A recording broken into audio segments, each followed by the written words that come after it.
Comprehensive how-to. This is just some tips to do a timing belt and water pump on a 2011 Hyundai Elantra Touring. The first tip I have for you, before you take your belts off or the water pump pulley.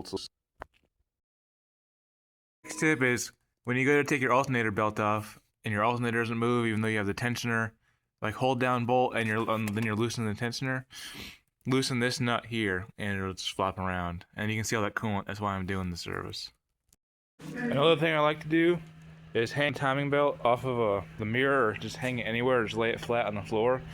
It's not going to matter so much on this particular car, because all it is a cam gear, tensioner, idler, and the cam gear, tensioner, idler, crank pulley.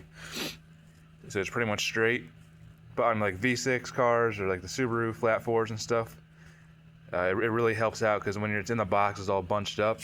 And then, particular to this car, I take out this bottom part of the motor mount as well to give me a little bit more room. I'm going to try to get it on video. This is another little quick tip on how to get these water pump pulley bolts out. If I can try. The gist of it is you get it on there and you kind of just spin the pulley. So, there we go.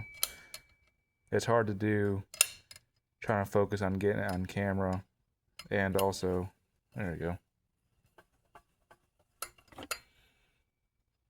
And see that bolt came out.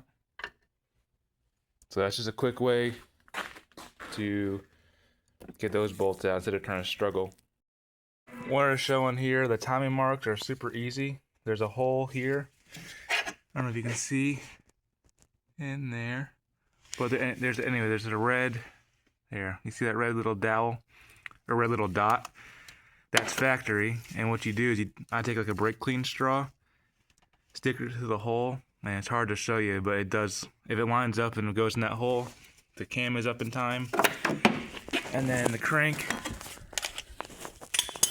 there's a dot. I've got it in white paint, and it lines up with that little arrow there.